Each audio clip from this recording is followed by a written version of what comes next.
Hello and welcome to our tutorial. Today we're going to talk about how to use the out of bounds technique to make a frame picture in our Vegas timeline, and then to take that picture and edit it in Photoshop Elements to make an out of bound effect, thus making kind of an interesting video scene. And we're going to learn how to do that right now. First of all, I have my dive scene, and obviously you can use whatever scene you want to use. And you notice that I want it to stop. I want the action to freeze right about here. Right there, I want that action to freeze. And I'm going to go up in my preview window and make sure that the preview is on best and then full. Because what I'm going to do is take a snapshot of this, and I want to make sure the resolution is as good as possible. And so I go up here to create save snapshot to file, and I do that, and then I save it. In this particular case, I've saved it as dive. And then once you've saved it as dive, if you go to your project media file, you will see your picture that you just saved right up here. Now I'm going to drag that down right alongside of that. And what happens if you look at the preview window, and by the way, I'm going to go back to make it auto, because with all the things running, Camtasia in the background, my preview is going to be a little slow. So if I advance the scrub line, you'll see that it freezes right where I want it. The action freezes, and that's the effect that I want. And I only want this to last maybe 2 seconds, and so I'm going to left click and drag this back. And then I'm going to actually use this clip in Photoshop Elements and do some manipulations with it. So if you open up Photoshop Elements, and I've opened my dive photo here, I'm going to go over to Guided. Where are you? There you go. Out of bounds is what I want. And the first thing in the sequence is I'm going to add a frame. So let's do that right now. And in this, I'm going to make this frame a lot smaller.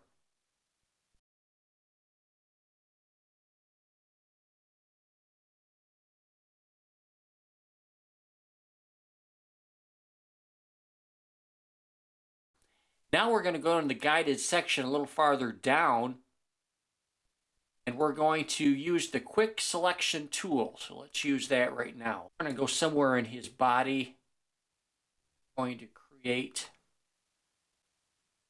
that effect right there. In fact, I don't really like that, so let's go back to edit and do undo. Not really his whole body here. This particular tool is a little tricky sometimes to get exactly the way you want. That's pretty good right there. Once I have that, then I can click on the Create Out of Bounds. And you notice here what happens. I have a nice little border of a picture, and then the figure looks like he's going out of the border, and that's the effect that I want.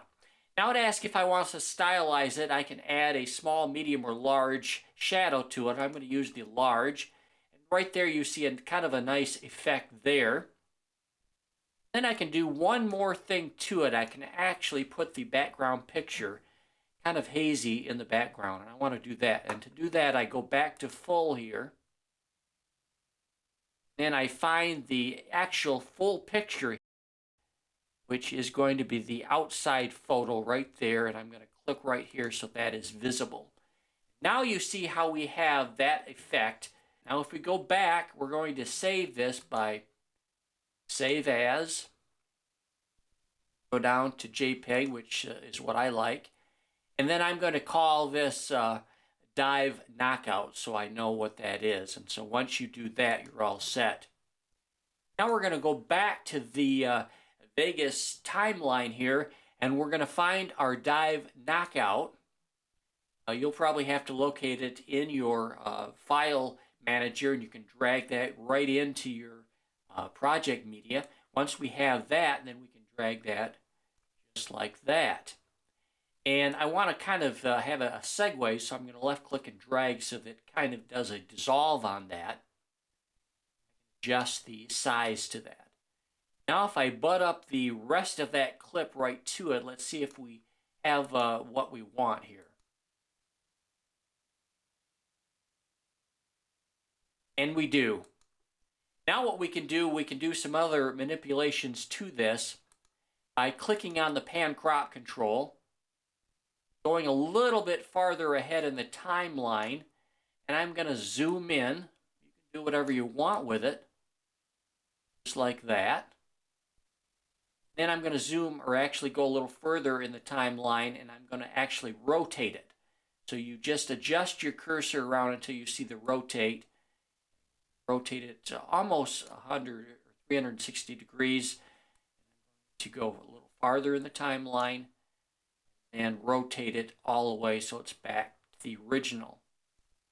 Now, if I were to play this, this would be a little too fast because that clip is not very large. So I'm going to left click and drag these key points a little farther out so it's not quite as fast when I do it. Let's see if I've got it the way I want.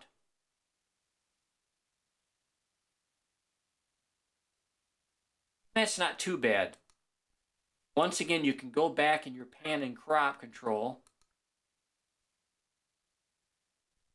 Particular clip that I want. That is right here. Pan and crop. And I can make it a little bit faster if I want to as well. Let's try that.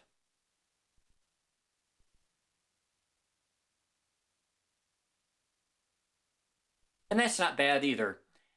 Now, if I don't like that black background, see the black background as it rotates here, right about there. We can do a lot of different things. We can put a picture in back of it, or we could put a color gradient. Let's try that. Let's put a color gradient behind there. So we're going to insert generated media, and then we're going to do a color gradient.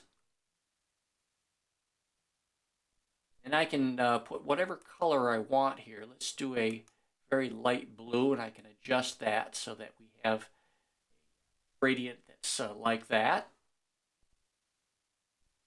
Place this below. Remember, always the top line, the top track always is predominant. So now if you see the black background has turned into a color gradient here too. You can do whatever you want.